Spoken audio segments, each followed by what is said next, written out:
भारत माता की, भारत माता की, भारत माता की। मैं मेरा भाषण शुरू करने से पहले ये नन्ही सी गुड़िया भारत मां का रूप लेके आई है। मेरी तरफ से बहुत बहुत अभिनंदन बेटा, शाबाश।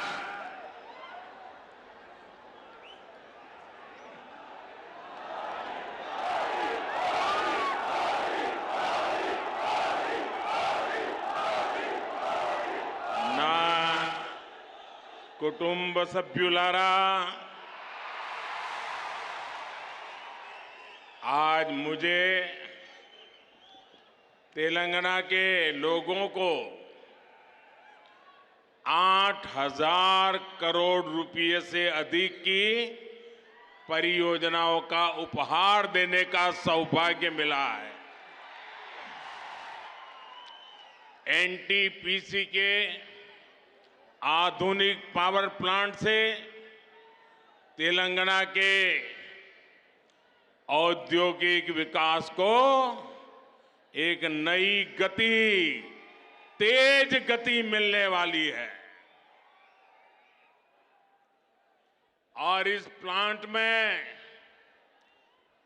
जो बिजली पैदा होगी उसका ज्यादा हिस्सा तेलंगाना को ही मिलेगा, आपको ही मिलेगा। और इससे आपकी ईज ऑफ लिविंग बढ़ेगी। भाइयों बहनों, आपको याद होगा इस प्रोजेक्ट का शिलान्यास करने का सौभाग्य मुझे मिला था। और ये मोदी की गारंटी की ताकत देखिए, आज मोदी ही आके उसका उद्घाटन कर रहा है। आज ही रेलवे और हेल्थ के भी कई प्रोजेक्ट्स तेलंगाना के मेरे भाइयों बहनों के चरणों में आज मुझे समर्पित करने का सौभाग्य मिला है। इनसे तेलंगाना के लोगों के क्रिटिकल केयर की सुविधा मिलेगी और कनेक्टिविटी भी बढ़ेगी। तेलंगाना और तेलंगाना के लोगों के कल्याण के प्रति भाजपा का, बीजेपी का संकल्प लगातार मजबूत हो रहा है। ना कुटुंब सभ्युलारा, आज सबसे पहले मैं निजामाबाद की माताओं, बहनों, बेटियों को धन्यवाद देना चाहूंगा।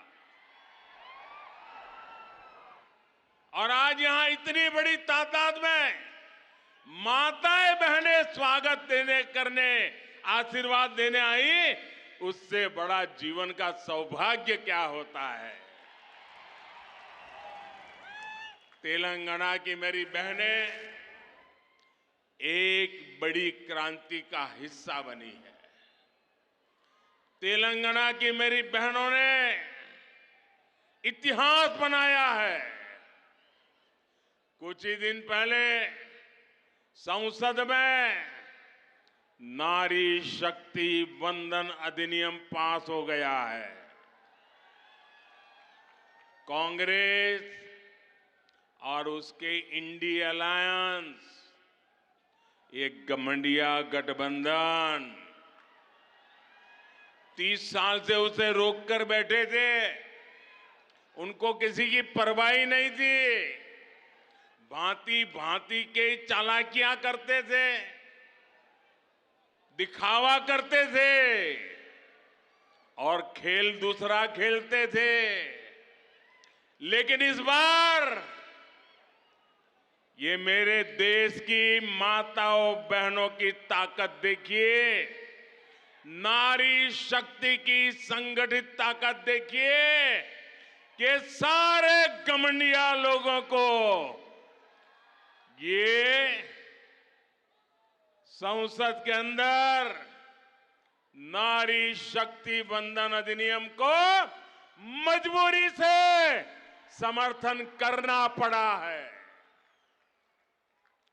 ये इसलिए हो पाया क्योंकि तेलंगाना की महिलाओं ने, मेरे देश की माताओं बहनों ने साथ मिलकर वोट की शक्ति से, अपने एक एक वोट से माताओं ने उसके इस बेटे को मजबूत बनाया है। बहनों ने उनके इस भाई को मजबूत बनाया है और माताएं बहनें आपने मजबूती दी है, इसलिए मजबूती से ये आपका बेटा काम कर पा रहा है।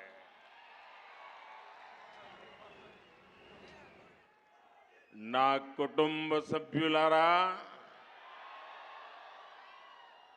तेलंगाना वो राज्य है जिसने देश के विकास में हमेशा अपना योगदान दिया है।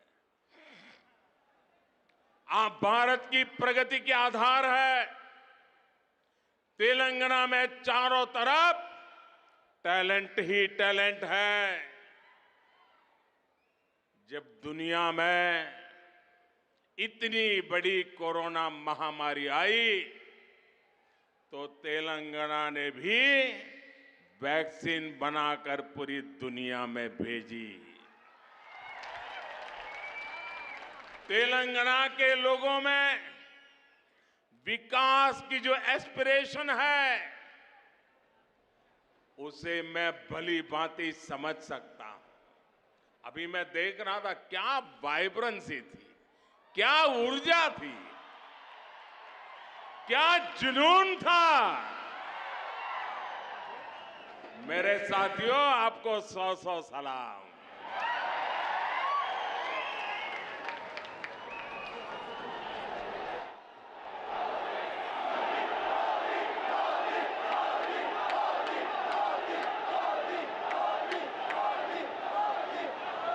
केंद्र सरकार में रहते हुए हम तेलंगाना के लिए जितना कर सकते हैं वो हम लगातार कर रहे हैं। आपको याद होगा ना,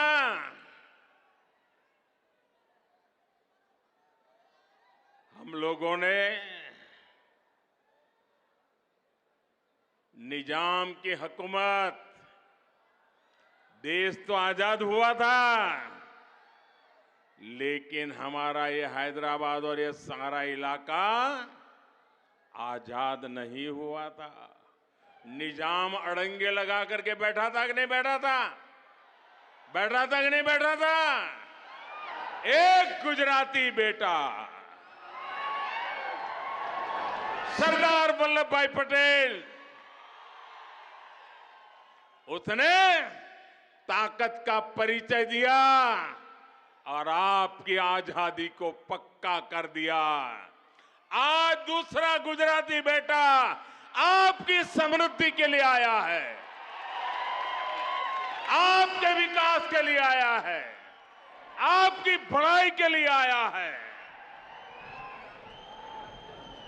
हमने तेलंगाना में नेशनल हाईवेज, नई रेल लाइनों, नए अस्पतालों का निर्माण किया है।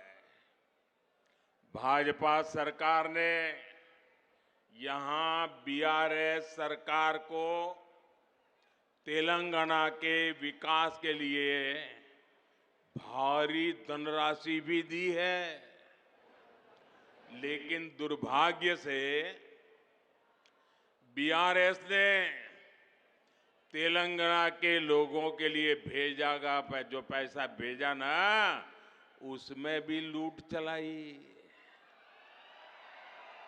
लूट सके तो लूट, यही उनका मंत्र है। నా కుటుంబ సభ్యులారా,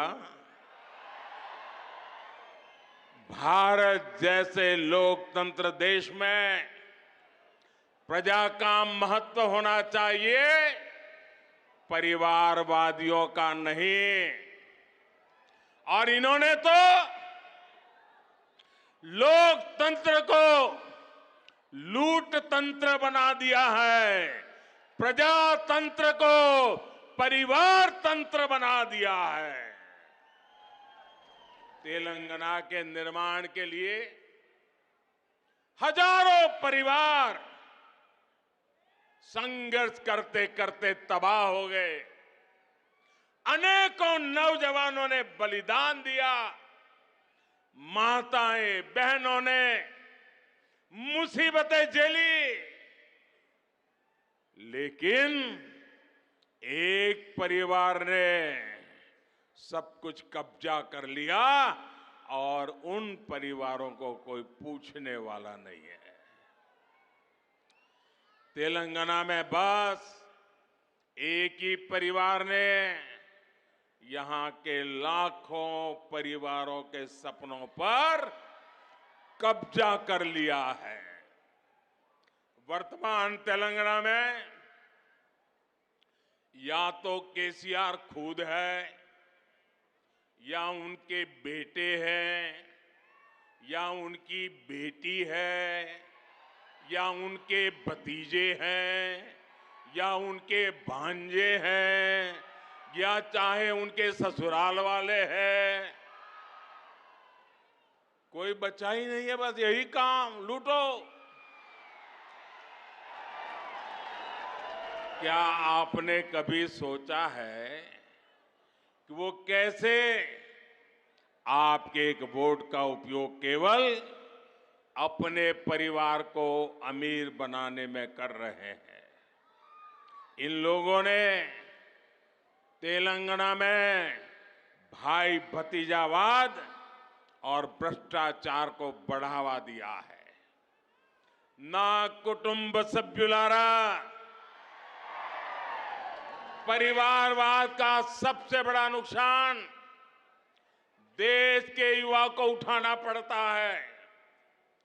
जब पूरा सिस्टम एक परिवार की सेवा में लगा रहता है, तब वो परिवार सिस्टम में टॉप से लेकर बॉटम तक उन्हीं लोगों की भर्ती करता है जो उनके करीबी हो।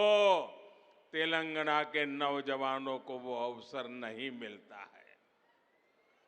फिर किसी भी महत्वपूर्ण पद पर तेलंगाना के तेजस्वी युवा को भी कोई मौका नहीं मिल पाता है। इन लोगों से अलग बीजेपी एक ऐसी पार्टी है जो किसी विशेष परिवार के बजाय सामान्य मानवीय और उसके परिवार के लिए काम करती है। ना कुटुंब सभ्युलारा, तेलंगाना के लोगों को ये कांग्रेस से भी बहुत सावधान रहने की जरूरत है। ये तो बड़े खिलाड़ी हैं, इनको देश समाज कुछ लेना देना ही नहीं है। और पूरा हिंदुस्तान कांग्रेस को नकार चुका है, नकार चुका है। और आप तो जानते हैं, कांग्रेस जिस राज्य में से एक बार जाती है, फिर उसका सरकार में वापस आना बहुत मुश्किल हो जाता है। और इसलिए कांग्रेस की कोशिश किसी भी तरह वोटों का बंटवारा करने का कॉन्ट्रैक्ट लिया है, और बीआरएस कांग्रेस को वोटों का बंटवारा कराने के लिए तिजोरी खुली करके बैठ गई है। पर्दे के पीछे खेल चल रहा है, बैकडोर एंट्री। ये बीआरएस और कांग्रेस की भरपूर चल रही है। इसके लिए वो राज्य की अन्य कमजोर पार्टियों को अपना सहारा बना रहे हैं। आज जब तेलंगाना में बीआरएस की हार तय है, बीआरएस का पराजय तय है, बीआरएस का जाना तय है, तो कांग्रेस ने पर्दे के पीछे बीआरएस से गठबंधन कर लिया है। कर्नाटका चुनाव में बीआरएस ने कांग्रेस की जमकर मदद की थी और अब इस चुनाव में कांग्रेस अपना कर्ज उतार रही है, क्योंकि कर्नाटक में भरपूर खजाना, ये तेलंगाना की जनता से लूटा हुआ माल कर्नाटका में कांग्रेस को दे दिया गया ताकि वहां कांग्रेस जीत जाए, फिर उसको मिलकर के तेलंगाना में जिल जाए। ये बीआरएस खेल करती है भाइयों। मैं आज पहली बार एक रहस्य खोलने जा रहा हूं। खोल दूं? सच बता दूं? बता दूं? बता दूं भाइयों? पहले कभी नहीं बताया, आज बता देता हूं। और मेरे पत्रकार मित्रों से भी कहता हूं, जांच करवा लेना। 100% सच्चाई बताने आया हूं मैं आज। जब हैदराबाद म्युनिसिपल कॉरपोरेशन का इलेक्शन हुआ, भारतीय जनता पार्टी 40-45 सीटें जीत करके आ गई। 48 किसी को बहुमत नहीं मिला। केसीआर को सपोर्ट की जरूरत थी और आपने देखा होगा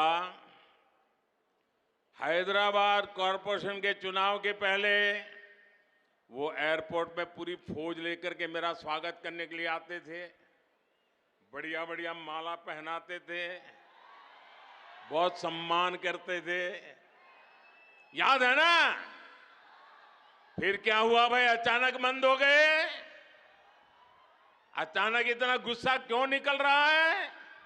इसका कारण यह है कि हैदराबाद के चुनाव के बाद, ये भी तारीख चेक कर ले मीडिया वाले, वो दिल्ली मुझे मिलने आए, बहुत बढ़िया मुझे शाल उड़ाई, बहुत मुझे आदर किया और इतना प्यार दिखाया, इतना प्यार दिखाया, ये केसीआर के कैरेक्टर में ही नहीं है। और फिर मुझे कहने लगे कि आपके नेतृत्व में देश प्रगति कर रहा है, हम भी एनडीए का हिस्सा बनना चाहते हैं, आप हमें एनडीए में शामिल कर दीजिए। मैंने कहा आगे क्या? बोले हैदराबाद में म्युनिसिपल कॉरपोरेशन में हमारी मदद कर दीजिए।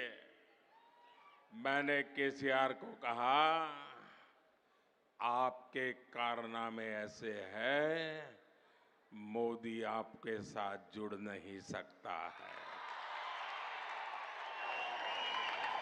हैदराबाद में हमें विपक्ष में बैठना पड़ेगा तो बैठेंगे। केसीआर की सरकार हमारे कार्यकर्ताओं पर जुल्म करेगी तो जुल्म सहेंगे, लेकिन हम तेलंगाना की जनता से दगा नहीं कर सकते हैं। भले तेलंगाना की जनता ने हैदराबाद में हमें पूर्ण बहुमत दे दिया, लेकिन 48 सीट भी तेलंगाना का भाग्य बदलने की शुरुआत है। और मैंने उनसे हर प्रकार से मदद करने का इनकार कर दिया, उनको एनडीए में एंट्री देने से इनकार कर दिया। उसके बाद उनका दिमाग फटका फिर तो वो भांति भांति से दूर भागने रहे।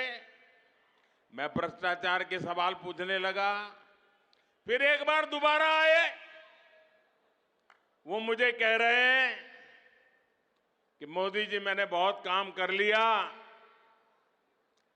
अब मैं सारा कारोबार केटीआर को दे देना चाहता हूं। मैं एक बार केटीआर को भेजूंगा, आप जरा उसको आशीर्वाद दे देना।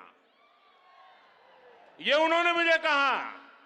मैंने कहा केसीआर, ये लोकतंत्र है, तुम कौन होते हो बेटे को राजगादी दे? तुम राजा महाराजा हो क्या?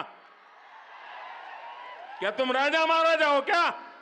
अरे तेलंगाना की जनता तय करेगी किसको बिठाना है, किसको नहीं बिठाना है। बस वो दिन आखिरी था। उसके बाद एक बार भी वो मेरे से आंखें नहीं मिला पा रहे हैं। मेरा परछाया भी देखने की हिम्मत नहीं बची उनकी। आप देखा, अभी मैं सरकारी कार्यक्रम करके आया, कोई भ्रष्टाचारी मेरे बगल में बैठ करके मेरा ताप सहन नहीं कर सकता है, इसलिए भाग रहे हैं। मेरे परिवारजनों, कांग्रेस ने अब एक नई बात शुरू की है। ये तो मैंने केसीआर का पुराण बताया।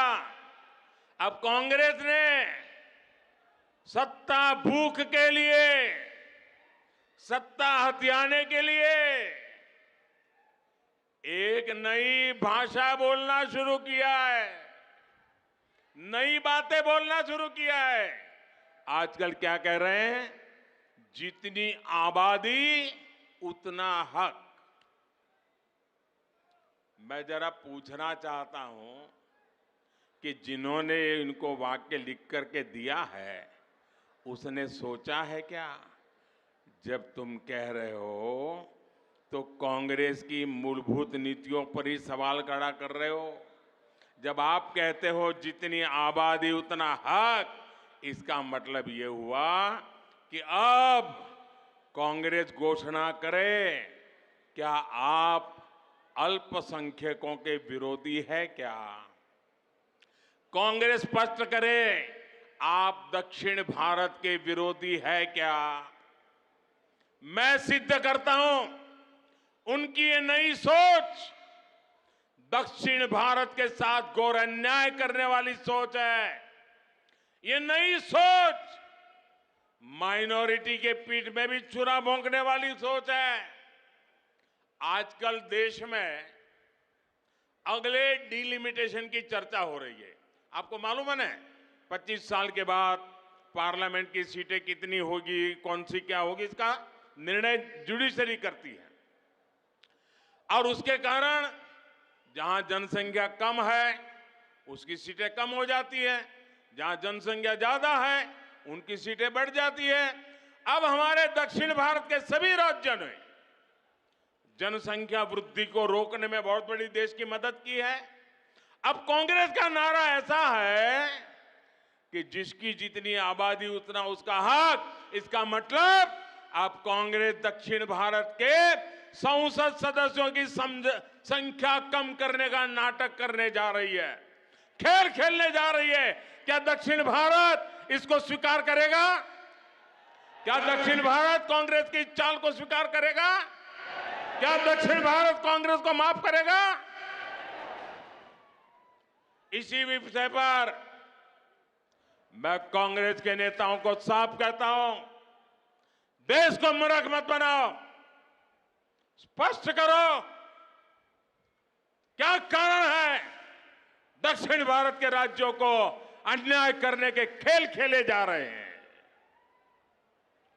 और इंडी गठबंधन के दूसरे दलों से भी मैं कहूंगा, हिम्मत है तो जरा कांग्रेस से पूछिए कि वो किस रास्ते पर जा रही है।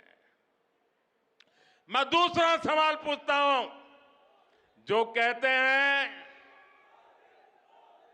जितनी आबादी उतना हक, मैं कांग्रेस को सवाल पूछता हूं, साउथ के अंदर खास करके तमिलनाडु में मंदिरों पर सरकार का हक है। सरकार ने कब्जा कर लिया है। मंदिरों की संपत्ति को सरकारी मिलीभगत में हड़प किया जा रहा है।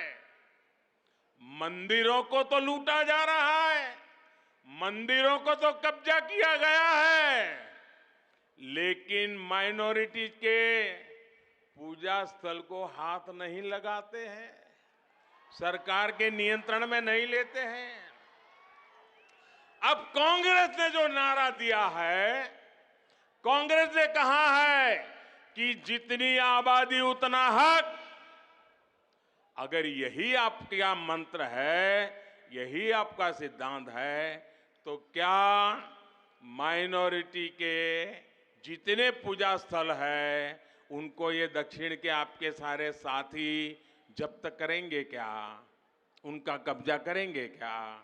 उनकी प्रॉपर्टी को लोगों के काम में लाएंगे क्या? नहीं लाएंगे। मैं दूसरा सवाल पूछता हूं कांग्रेस को, ये जो नारा देते हैं तो क्या कांग्रेस और उसके साथी खास करके तमिलनाडु, क्या वो वहां हिंदू मंदिरों को जो कब्जा किया जा रहा है, हस्तक्षेप किया जा रहा है, दक्षिण के अधिकतम राज्यों में यही खेल चला है। जब आप कहते हैं जितनी आबादी उतना हक, तो क्या ये हक हिंदुओं को आप वापस देंगे क्या? जवाब दीजिए। ये झूठी बातें मत करिए। लोगों को भ्रमित करने का खेल खेलना बंद कर दीजिए। कांग्रेस को, इंडी अलायंस को इस बारे में भी अपना स्टैंड साफ करना चाहिए। कांग्रेस के साथी जो तमिलनाडु में राज करते हैं, जो केरल में राज करते हैं, जो तेलंगाना में राज करते हैं, जो कर्नाटका में राज करते हैं, ये सारे साथियों को कांग्रेस से बात जवाब देना पड़ेगा। साथियों, आज देश में सबसे बड़ी जरूरतमंद जिनको डगर डगर पर मदद की जरूरत है, वो कौन है? हमारे देश के गरीब परिवार है। अगर आज इस देश की सबसे बड़ी कोई जाति है तो वो जाति गरीब है। और इन गरीबों की सबसे बड़ी जाति, उनकी सेवा, उनका कल्याण, उनकी प्रगति, यही सच्चा सामाजिक न्याय है। हमारी सरकार ने पिछले 9 सालों से गरीब कल्याण के लिए दिन रात मेहनत की है और इसके परिणाम भी सामने आ रहे हैं। नीति आयोग की रिपोर्ट कहती है कि 5 वर्ष में 13.5 करोड़ लोगों को गरीबी से बाहर लेने का पवित्र काम हमने किया है। और इसलिए मेरे लिए तो जाति अगर कोई है, देश की सबसे बड़ी जाति कोई है तो गरीब है। और अगर गरीब को गरीबी से बाहर निकालेंगे ना, तो ये देश समृद्ध होने से कोई रोक नहीं पाएगा। और यही मोदी का सपना है, यही मोदी की गारंटी है, यही मोदी का संकल्प है और यही मोदी की साधना है, यही मोदी की तपस्या है।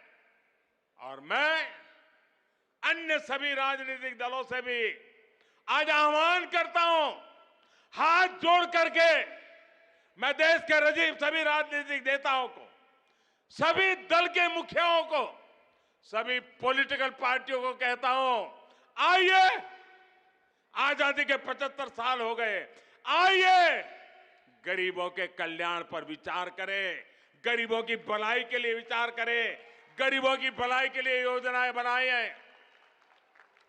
गरीबों के उत्थान के लिए काम करे।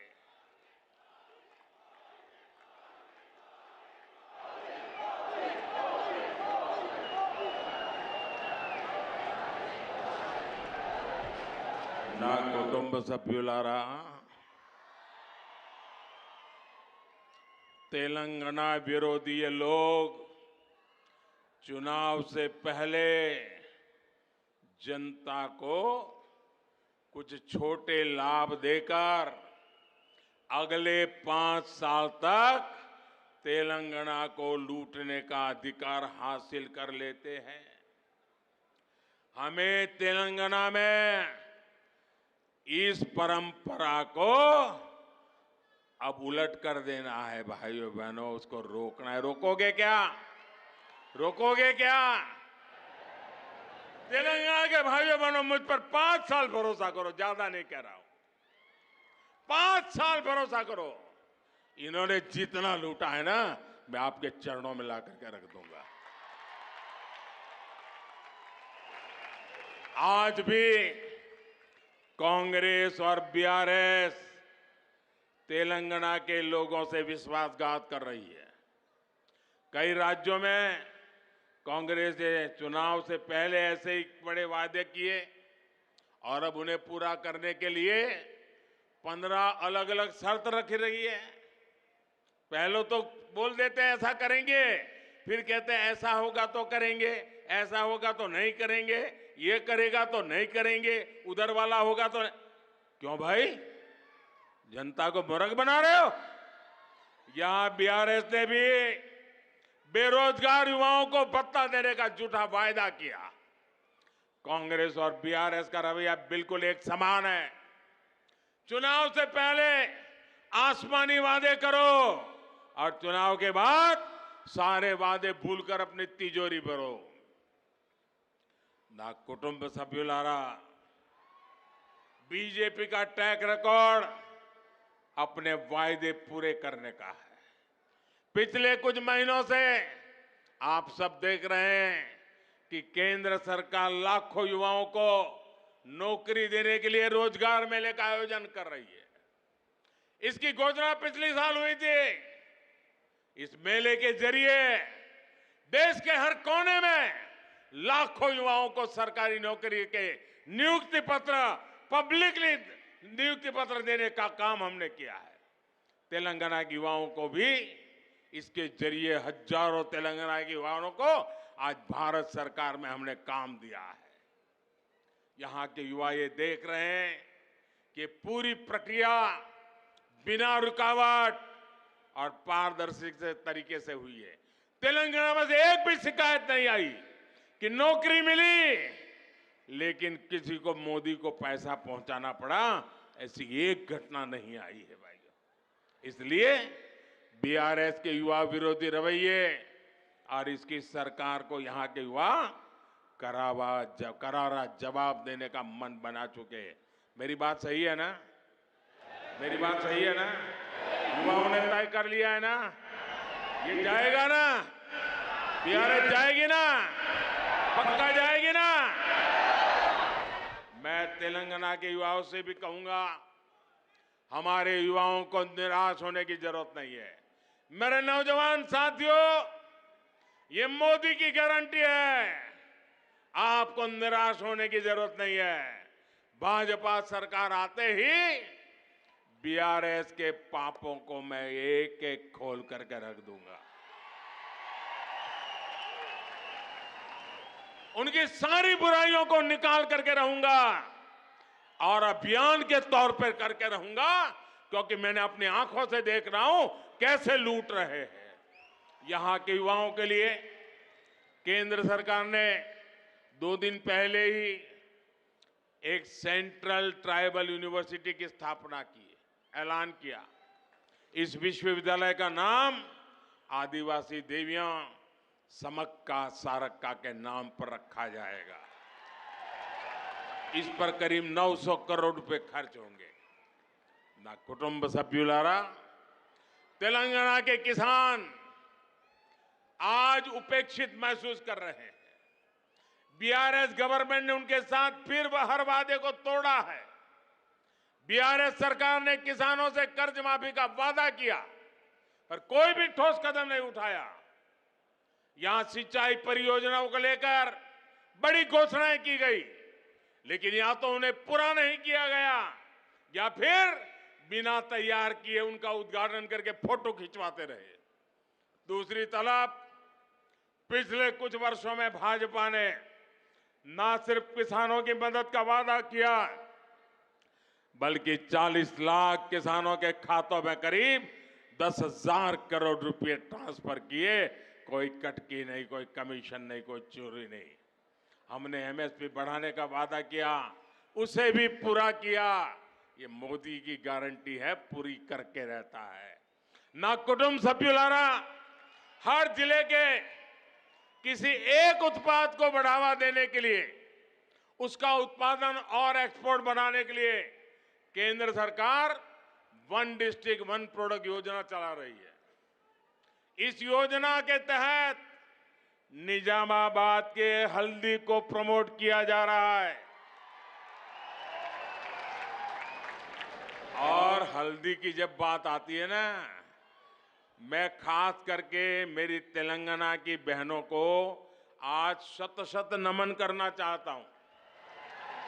मैं तेलंगाना की किसान माताओं के चरण मेरे माथे पर लेता हूं। उस चरण रज से मैं अपने आप को एक पवित्र प्रसाद के रूप में ले रहा हूं। क्यों?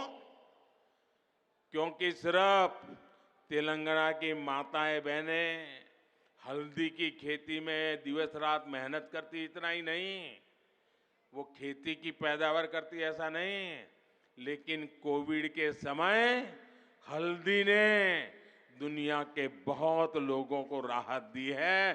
पूरी दुनिया में हल्दी पहुंची है। दुनिया को बीमारी से मुक्त रखने का काम ये मेरी तेलंगाना की और मेरी देश की हल्दी पैदा करने वाली माताओं बहनों ने की है, और इसलिए मैं उन्हें नमन करता हूं। और इसलिए महबूबनगर में ही मैंने इससे जुड़ी एक बड़ी घोषणा की है। हमने किसानों से किया एक और वादा पूरा कर दिया। हल्दी उगाने वाले किसान भाइयों के लिए, उनके विकास के लिए अब देश में नेशनल टर्मरिक बोर्ड, उसका गठन किया जाएगा। ये बोर्ड हल्दी की उपज को देश और दुनिया के अलग अलग हिस्सों में विस्तार देने में मदद करेगा। इस निर्णय का बड़ा लाभ तेलंगाना के किसानों को भी होगा। मैं एक बार फिर तेलंगाना के किसानों को, निजामाबाद के किसानों को और खास करके हल्दी के खेत में काम करने वाली मेरी लाखों माताओं बहनों को आज टर्मरिक बोर्ड के लिए बहुत बहुत बधाई देता हूं। ना कुटुंब सभ्युलारा, आप बीजेपी को एक मौका दीजिए। मुझे आपकी सेवा करने का मौका चाहिए।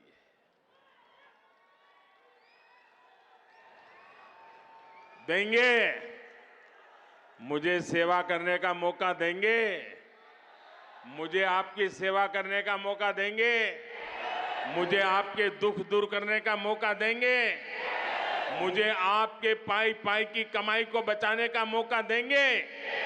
मुझे आपका भला करने का मौका देंगे? मुझे तेलंगाना के तरुणों का, नौजवानों का, यूथ का भला करने का मौका देंगे? आपका ये इंसान उमंग मेरा वादा है। जो कहा है वो करके रहूंगा। हम दिखाएंगे कि तेलंगाना कितनी ऊंचाई पर जा सकता है। बीजेपी तेलंगाना के विकास के लिए पूरी ईमानदारी से काम करेंगी। तेलंगाना में डबल इंजन की सरकार बन गई तो यहां का विकास भी डबल ताकत से, डबल तेजी से, डबल गति से होने वाला है। बीजेपी तेलंगाना की लूट बंद करेगी। बीजेपी तेलंगाना के युवाओं को नए अवसर देगी। बीजेपी तेलंगाना की महिलाओं को मान सम्मान और सुरक्षा देगी। बीजेपी तेलंगाना में ईमानदार और पारदर्शी शासन लाएगी। ना कुटुंब सभ्युलारा, चाहे गरीब हो, युवा हो, महिलाएं हो या किसान हो, भाजपा समाज के हर वर्ग के कल्याण को लेकर प्रतिबद्ध है। मुझे यकीन है कि तेलंगाना के लोग अभूतपूर्व स्नेह और सहयोग का आशीर्वाद हमें देते रहेंगे। मैं भाजपा के प्रत्येक कार्यकर्ता से भी कहूंगा, हर बूथ को जीतिए, हर बूथ पर लोगों का दिल जीतिए। कमल घर घर पहुंचे, कमल हर दिल में पहुंचे। कमल के दिल में हर तेलंगाना का नागरिक और तेलंगाना के हर नागरिक के दिल में कमल। हम मिलकर तेलंगाना के लिए लोगों की आकांक्षा पूरी करेंगे। इसी विश्वास के साथ इतनी बड़ी तादाद में आपका आना, यही हवा का रुख बता देता है। बहुत बहुत धन्यवाद। मेरे साथ जोर से बोलिए, भारत माता की, भारत माता की, भारत माता की। बहुत बहुत धन्यवाद।